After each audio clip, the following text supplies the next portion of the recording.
여기서는 아멘 해도 돼요. 오늘 1절에 보니까요.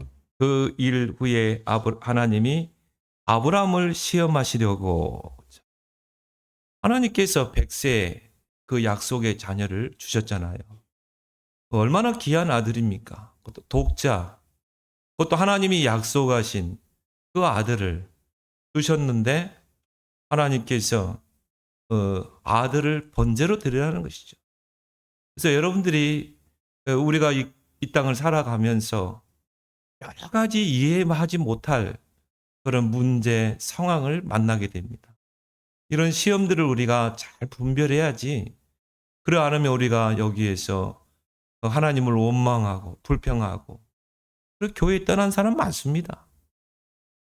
그래서 여러분들이 이 시험에는 두 가지 시험이 있습니다. 하나님이 주시는 시험을 우리가 테스트라고 그러고요. 마귀가 주는 시험을 템테이션이나 이렇게 이야기하죠. 그래서 마귀가 주는 시험은 우리를 무너뜨리려고, 우리를 넘어뜨리려고 미혹하는 그런 시험이에요. 그런 시험은 우리가 걸려들면 안 돼요. 그래서 마태복음 26장 41절에 시험에 들지 않게 깨어 기도하라. 마귀는 숨을 타고 우리를 시험합니다. 유혹합니다. 미혹합니다. 거기에 여러분들이 걸려들지 않도록 깨어 있길 바랍니다. 마태복음 4장에 보면 예수님께서 공생에 시작하시는데 광야로 가서 40일 금식하셨어요. 마귀에게 시험을 받았습니다. 근데 마귀가요, 예수님에 가가지고 세 가지로 시험을 걸었죠. 첫 번째가 뭡니까? 40일을 들에 있었기 때문에 얼마나 굶주리겠어요. 여러분이 하루만 밥을 안 먹어도 막 배가 고프고 음식이 생각나는데 40일을 금식하였어요. 그러니까 마귀가 시험을 걸죠. 야, 네가 하나님의 아들 아니야. 또 하나님의 아들이면 이 돌이 떡이 되게 할 수 있잖아. 배고프니까 이 돌이 떡이 되게 해서 먹어. 하나님의 아들 예수가 그걸 못할까요? 할 수 있죠. 근데 예수님 어떻게 했어요? 말씀을 가지고 마귀의 유혹을 물리치셨어요. 신명기 8장 3절의 말씀이죠. 사람은 떡으로만 사는 것이 아니라 하나님의 입에서 나오는 말씀으로 사는 것입니다. KO 펀치를 한 방 먹인 거죠. 여기는요, 또 두 번째 시험을 겁니다. 높은 성에 예수님을 세우고 뛰어내리라는 거죠. 그러면서 이 마귀가요, 하나님 말씀을 가지고 미혹했어요. 이단들의 특징이 뭡니까? 말씀 하나, 몇 개만 딱 붙잡고요, 미혹하죠. 시편 91편을 가지고 미혹했다니까요. 야, 시편 91편에 보면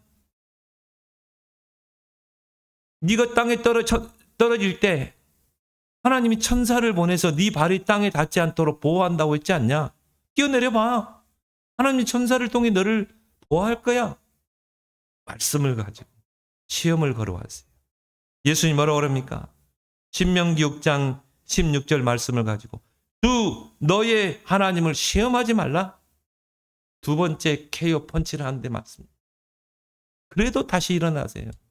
이번에는 이 세상의 천하 만국의 모든 부귀영화를 다 보여준 거예요.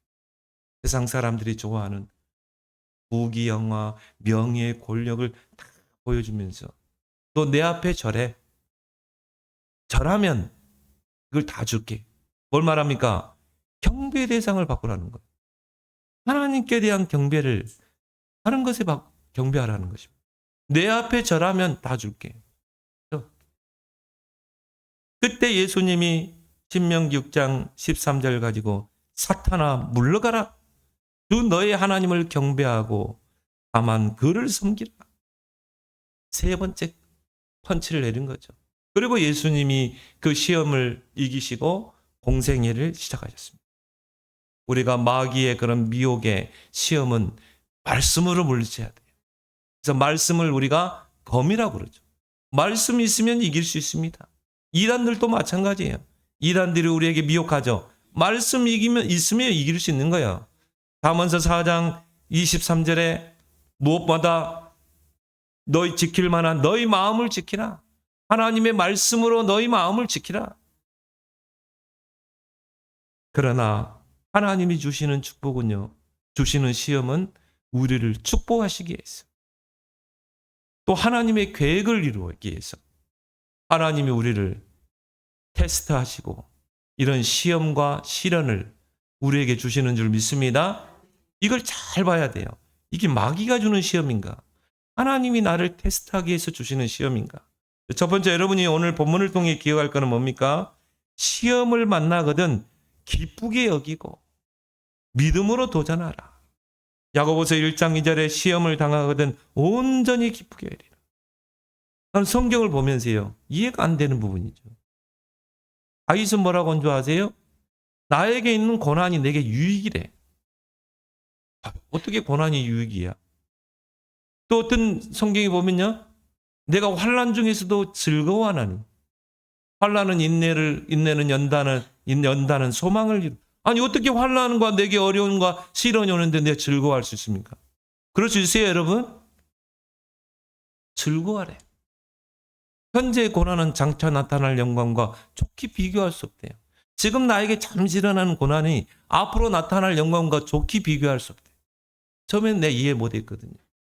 하나님, 나에게 이런 어려움이 왔는데, 나에게 이런 시련이 왔는데 어떻게 내가 즐거워할 수 있어요? 어떻게 내가 기뻐할 수 있습니까? 나는 이해가 안 됐어요. 하나님이 나를 축복하시려고 이런 시련을 주시는구나. 하나님이 나를 그릇을 키우기 위해서 이런 어려움을 주시는구나. 여러분이 큰 어려움이 있고 시련이 있습니까? 큰 그릇이요.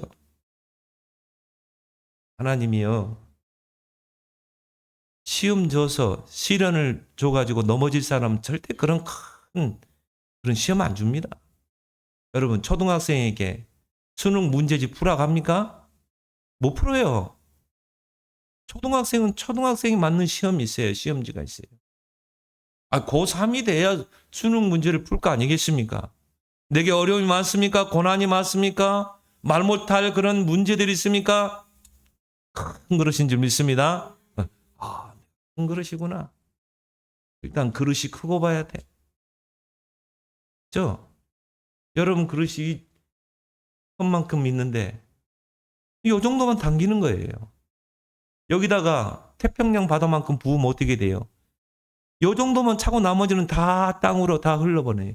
하나님이 그렇게 붓습니까? 아니요. 이 정도만 부어요. 여러분 그릇이 이 정도면 이 정도만. 여러분 그릇이 병뚜껑만한 그릇이면요, 그 정도만 하나님 붓는 거예요.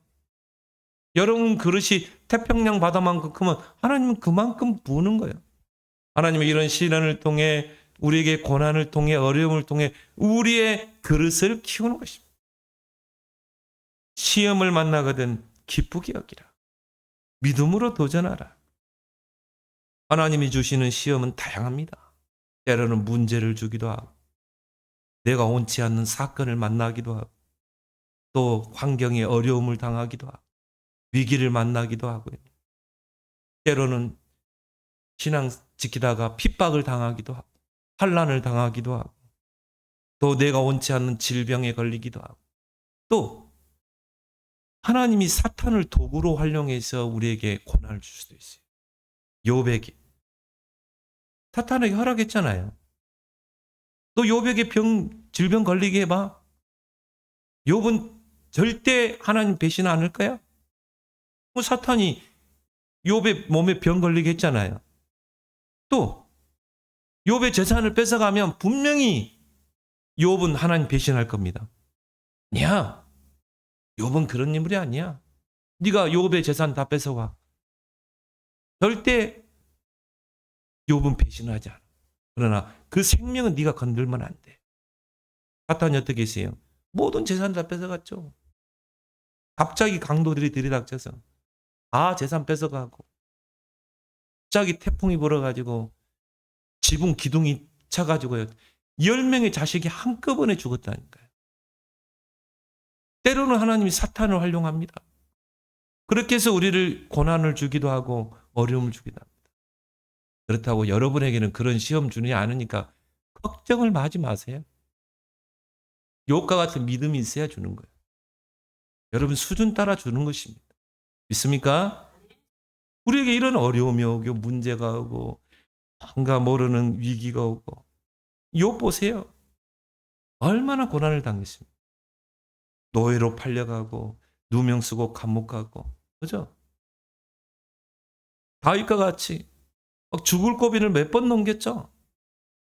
그리고 다니엘 같은 경우 보세요.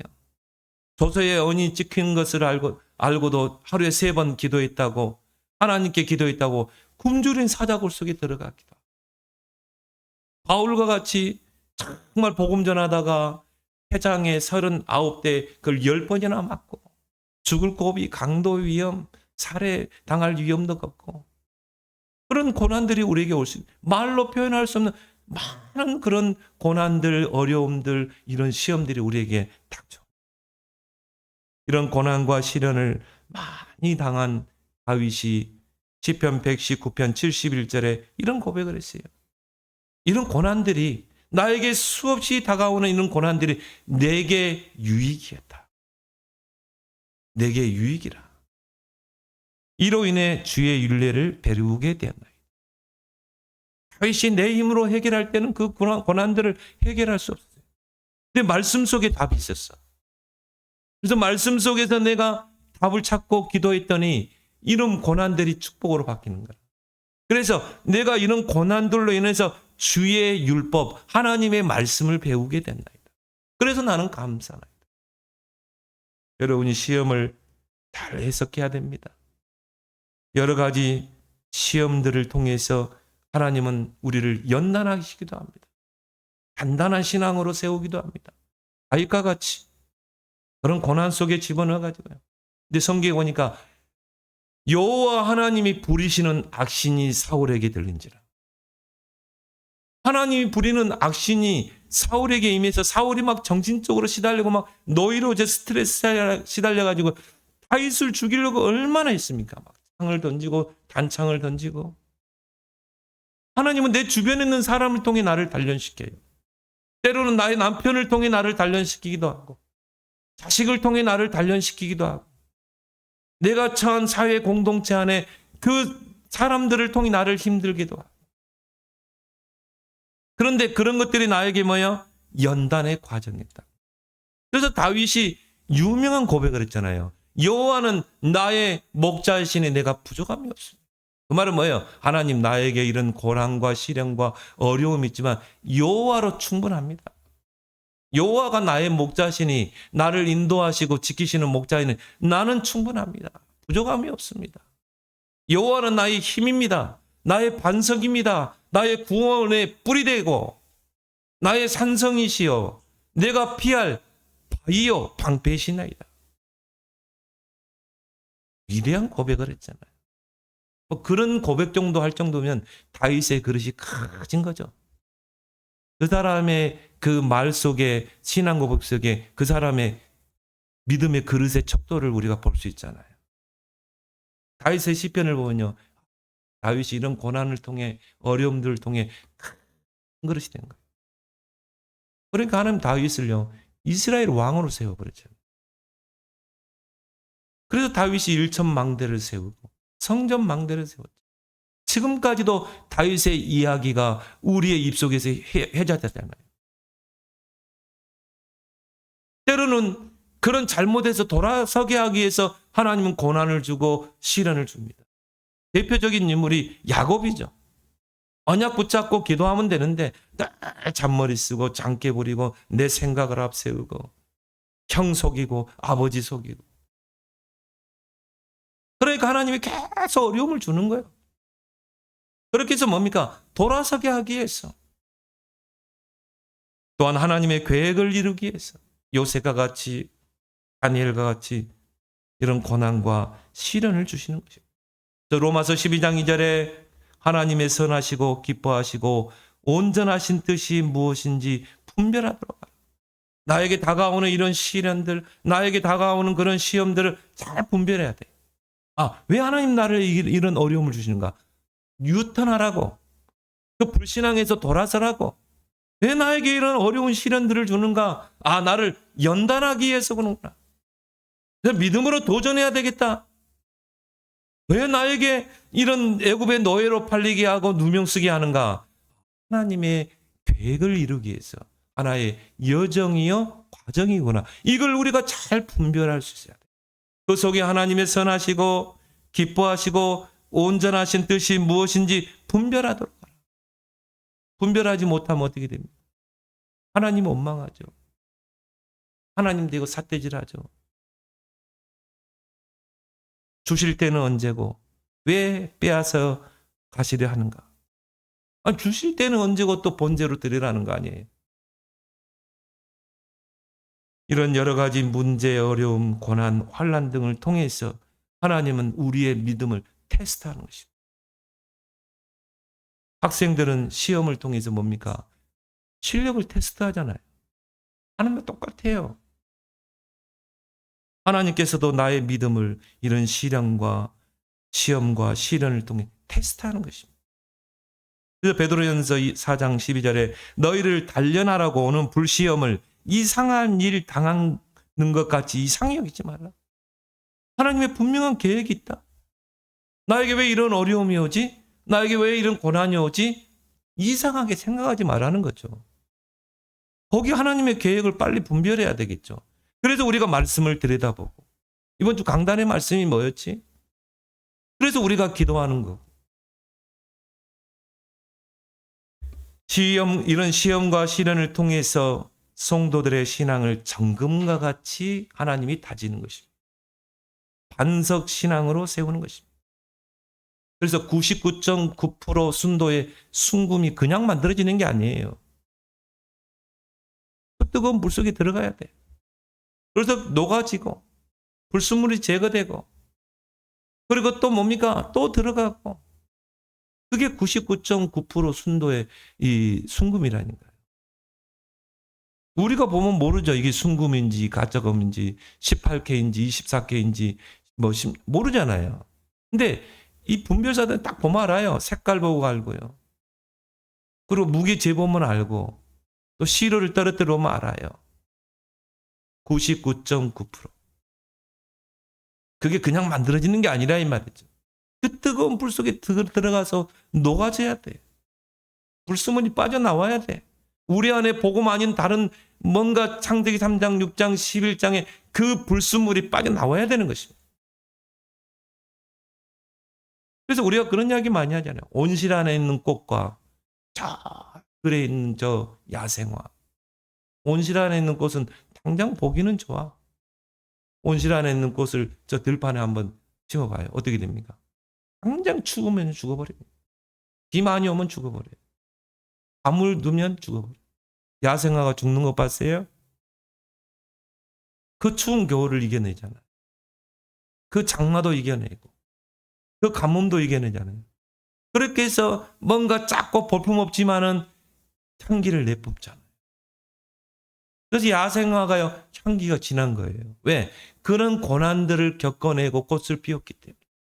우리의 신앙이 바로 이런 야생화와 같은 아름다운 신앙으로 꽃피어야 될 줄 믿습니다. 그래서 김석균 목사님의 그 찬양 중에요. 왜 나만 겪는 고난이냐고. 집사님인데 이제 목사님 됐더라고요. 근데 내가 가사를 보니까요. 어제 제가 이렇게 설교 준비하면서 불러봤거든요. 왜 나만 겪는 고난이냐고 불평하지 마세요. 고난의 뒤편에 있는 주님이 주실 축복 미리 보면서 감사하세요. 너무 견디기 힘든 지금 이 순간에도 주님이 일하고 계시잖아요. 남들은 지쳐 앉아 있을지라도 당신만은 일어서세요. 힘을 내세요. 주님이 손잡고 계시잖아요. 주님이 나와 함께함을 믿는다면 어떤 역경도 이길 수 있잖아요. 가사를 너무 잘 썼어. 곡도 잘 쓰고. 그렇죠? 왜 나에게만 이런 고난을 줍니까? 왜 하나님 나에게만 역경을 줍니까? 근데 하나님께서 축복하시기 위해서 이런 고난을 줬는데 우리는 그걸 보지 못하고 하나님 원망하고 어떤 사람처럼 하늘에 대고 삿대질하고 이제부터 하나님 안 믿어. 그 현장에 가보라니까요. 강사까지 했던 사람이 지금 교회 안 다니고 있잖아요. 왜 그래요? 시험을 통과를 못해. 테스트를 통과를 못해. 대학을 아무나 갑니까? 수능 시험 테스트에서 안 되면 못 가는 거죠. 믿음으로 도전하는 여러분 되길 바랍니다. 두 번째는 뭡니까? 하나님은 감당할 시험만 주신다. 바울은 고린도전서 10장 13절에서 우리에게 다가오는 여러 가지 시험과 시련들을 어떻게 지혜롭게 해석해야 하는지 말씀하고 있습니다. 첫 번째 뭐라고 그랬죠? 감당할 시험만 주신다. 따라합시다. 감당할 시험만 주신다. 아까 이야기했듯이 초등학생들에게 수능 문제지 줍니까? 풀 수 없어요. 문제가 뭔지도 몰라요. 고3 학생에게 수능 문제지를 주는 거 아니겠습니까? 그 수준에 맞게 시험지를 주는 것처럼 하나님도 어린아이, 갓난아기 신앙에게 어떻게 이 아브라함 같은 이런 시험을 주겠어요? 아들을 번제로 드리라는 말은 뭡니까? 죽이라는 거예요. 심장을 칼로 찌르고 죽여서 피를 흘리고 그걸 토막을 내야 돼요. 그리고 번제단 위에 올려야 돼요. 원래 어린 양을 그렇게 해야 되는데 아들을 그렇게 잡아 죽여서 번제로 드리라는 거. 어린아이 신앙에게 그런 시험을 주시겠어요? 하나님이 수준을 너무 잘하시는데 주지 않습니다. 강성한 신앙에게, 감당할 수 있는 자에게 주시는 거예요. 두 번째는 뭡니까? 감당치 못할 시험은 절대 주지 않는다. 다 감당할 수 있는 거예요. 그래서 불평하면 안 돼요. 믿음으로 기도로 도전해야 돼요. 큰 시험이 내게 있다. 큰 고난이 내게 있다. 감당할 수 있으니까 하나님 주시는 거예요. 감당할 큰 그릇이기 때문에. 요셉과 같이, 다윗과 같이. 그래서 우리는 믿음으로 도전하는 것입니다. 28년이 지나면서 아브라함이요 믿음의 큰 그릇이 되어 있는 거죠. 75세 때 하나님의 약속을 받고 나왔잖아요. 100세 때 아들을 줬거든요. 그 동안에 성화라는 과정이 있었죠. 그래서 막 뒤집어지고 넘어지고 불신앙하고 인본주의고 내 생각 앞세우고 그렇게 막 뒤집어 하다가 신학의 굴곡이 막 있다가 막 화장이 막 있다가요. 100세의 아들을 딱 줬거든요. 그러니까 믿음이 그때 그냥 완전히 세워진 거예요. 큰 그릇으로. 그 시험 앞에서 아브라함이 주저하지 않았어요. 눈 하나 깜짝하지 않았어요. 너는 네 아들 독자 이삭을 내가 네게 지시할 땅에 가서 번제로 드리라. 3절에 봅시다. 아브라함이 아침에 일찍 일어나. 왜 아침에 일찍 일어났겠어요? 만약 아들 잡으러 번제로 드리려고 한다면 그 마누라가 가만히 있겠어요? 나부터 죽이고 가라 했겠죠. 나부터 죽이고 가. 100세에 낳은 아들, 사라 90세에 낳은 아들인데 나부터 죽이고 가. 절대 이 아들 죽일 수 없어 그랬겠죠. 그러니까 부인이 다 잠들어 있을 때 새벽 아침에 일어나서 이삭 깨우고 종들 번제로 쓸 나무 지게하고 그리고 칼 들고 산으로 올라간 것입니다. 아브라함이 아침에 일찍 일어나 나귀의 안장을 지우고 두 종과 그의 아들 이삭을 데리고 번제로 쓸 나무를 쪼개 가지고 떠나 하나님이 자기에게 일러주신 곳에 가다. 한 3일 길 갔는데요. 저 모리아산 정상이 보인 거죠. 또 아브라함이 뭐라고 그랬어요? 종들에게 야 너희들은 여기 있어. 이 아브라함이 종들에게 이르되 너희는 나귀와 함께 여기서 기다리라. 내가 아이와 함께 저기 가서 예배하고 우리가 너희에게로 돌아오리라. 하나님 이 말씀을 보면서요. 아브라함은 하나님께서 이삭을 살릴 줄 믿었어요. 번제가 뭔지 알죠? 그 어린 양의 심장을 칼로 찔러서 피를 흘리고 희생시켜서 그 피를 제단에 뿌리고 그리고 각을 뜬다니까요. 번제단 나무 위에 살라서 하나님께 드리는 거예요. 이게 번제입니다. 구약의 예배죠. 희생 제물이 있어야 돼요. 근데 아브라함이 뭐라고 그랬어요? 종들에게 내가 이 이삭과 아이와 함께 저 번제 모리아산에 번제 드리고 예배 드리고 돌아올 거야. 나는 이걸 보면서요. 야, 아브라함 믿음이 보통 믿음이 아니구나.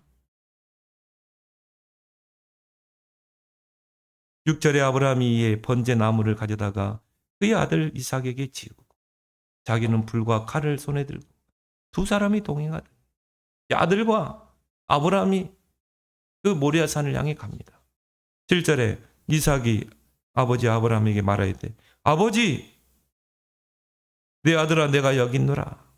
불과 나무는 있거니와 번제할 어린 양은 어딨나이까. 또 의심이 생기죠. 분명히 번제 드리려면 어린 양이 있어야 되는데 어린 양을 데리고 와야 되는데 어린 양이 없는 거라. 아버지 나무는 있고 불은 있는데 어린 양이 없습니다. 8절에 보세요. 아브라함이 얼마나 이 믿음의 말을 합니다. 아브라함이 이르되 내 아들아 번제할 어린 양은 하나님이 자기를 위하여 친히 준비하시되 하나님이 준비해놨어. 그 번제할 어린 양은. 아브라함이 이런 과정을 통해 믿음이 딱 세워진 거 있죠. 여러분도 이런 믿음이 되길 바랍니다. 이때 하나님 모든 축복의 단어를 다 사용했죠. 천하 만민이 복을 받고 네가 정말 네 씨로 큰 민족을 이루고 대적의 문을 열고 막 모든 축복을 다 막 약속하잖아요. 시험을 통과해 버렸어요. 이 아브라함이 믿음이 세워진 거예요. 그동안 얼마나 뒤집어졌습니까?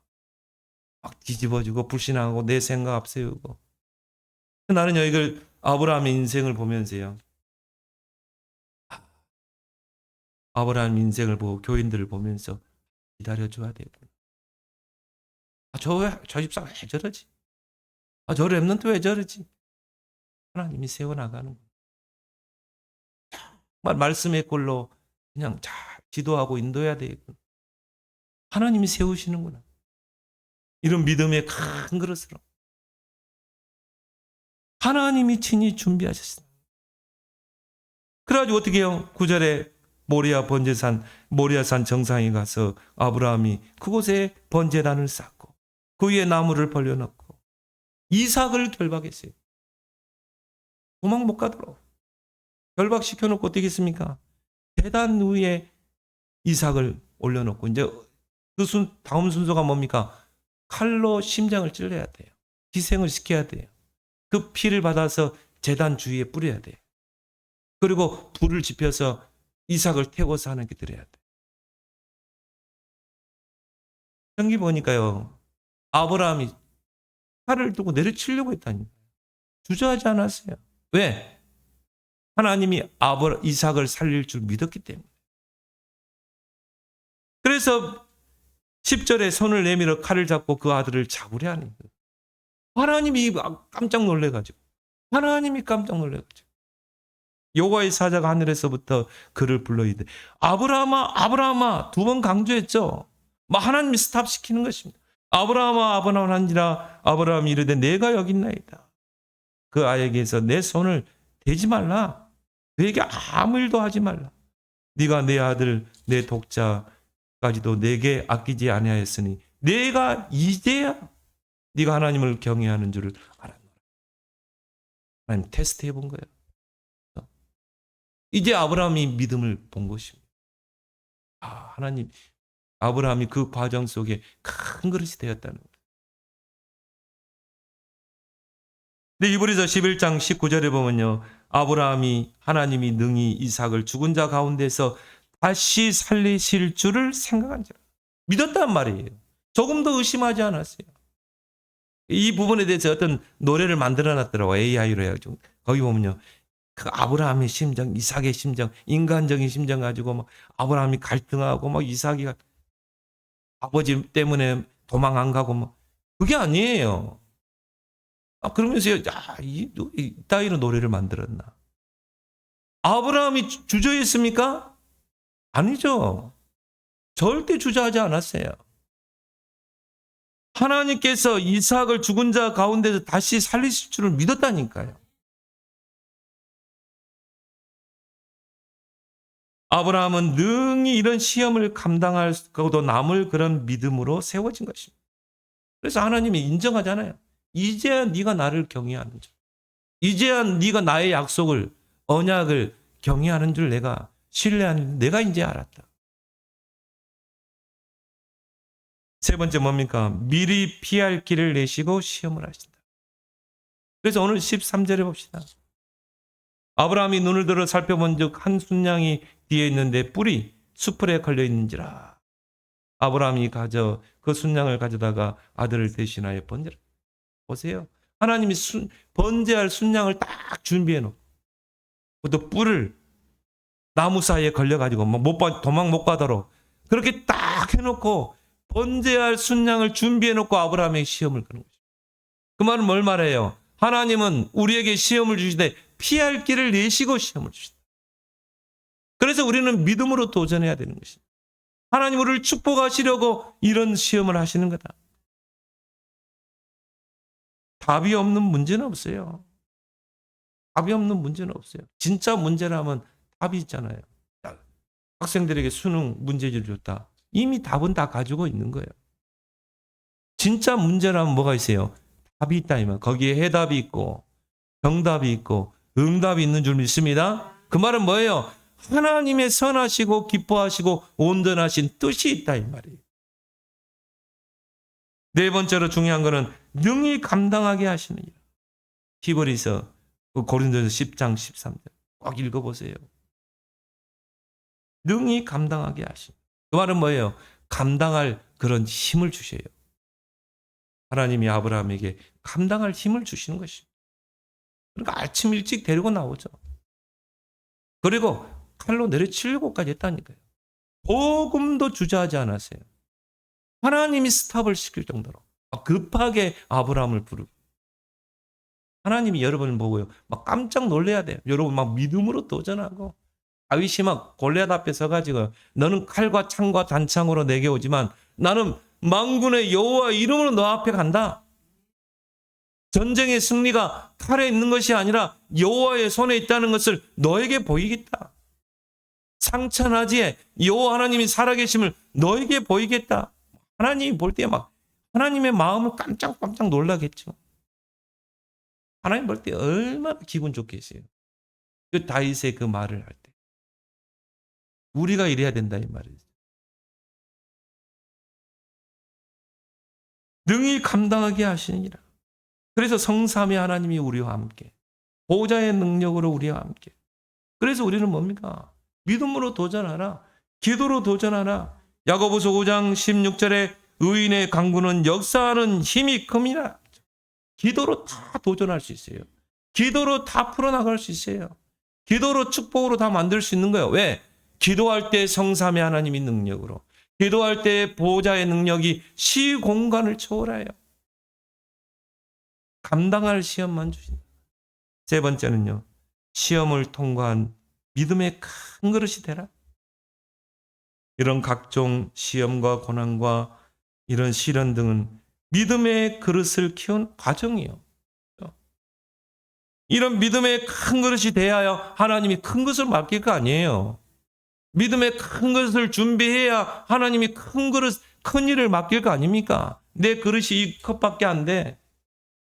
그러니까 하나님이 요 정도만 일을 맡기죠. 내가 이걸 그릇을 깨버리고 목욕탕만큼 큰 그릇을 내가 준비했어요. 그러면 하나님이요. 큰 걸 맡기는 것입니다. 큰 일을 맡기는 거예요. 그래서 요셉을 하나님이 그 고난 속에서 총리의 자리에 세워버리잖아요. 왜? 세기 복음화의 큰 그릇이 됐기 때문에. 시험을 통과한 그 아브라함을 하나님이 크게 축복하셨습니다. 오늘 16절 봅시다. 이르시되 여호와께서 이르시되 내가 나를 가르쳐 맹세하노니 내가 이같이 행하여 내 아들 내 독자도 아끼지 아니하였은즉 내가 네게 큰 복을 주고 내 씨가 크게 번성하여 하늘의 별과 같고 바다의 모래와 같게 하리니 내 씨가 대적의 성문을 차지하리라. 네 씨로 말미암아 천하 만민이 복을 받으리니 이는 내가 나의 말을 준행하였습니다. 여러분 때문에 여러분 후대를 축복할 줄 믿습니다. 하나님 그 자녀에게 상급을 주시는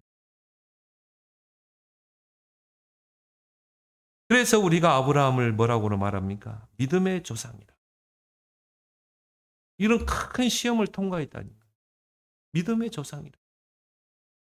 히브리서 12장 11절에 이런 우리에게 다가오는 시험과 시련 등이 당시에는 즐거워 보이지 않고 슬퍼 보이나 후에 그로 말미암아 연단한 자에게는 의의 평강한 열매를 맺는다. 그렇죠? 우리에게 당장 다가오는 이런 시험들, 시련들, 고난들, 어려움들 즐거워 보입니까? 즐거워 보이지 않죠. 그러나 이걸 우리가 기도로 붙잡고 믿음으로 도전해서 정말 우리가 연단하고 이 하나님 뜻을 이루게 되면 어떻게 돼요? 그걸 통해 하나님 큰 열매를 우리에게 맺게 하실 줄 믿습니다. 그래서 여러분이 한 주간도요. 이 말씀을 붙잡고 여러분이 지금 누구에게 말 못할 그런 고난과 어려움과 역경 속에 있는 사람들이 있을 거예요. 우리 교인들께 사업장에 가보면서 교인들이 이렇게 힘들게 어렵게 일해서 하나님 앞에 나와서 헌금하고 오신.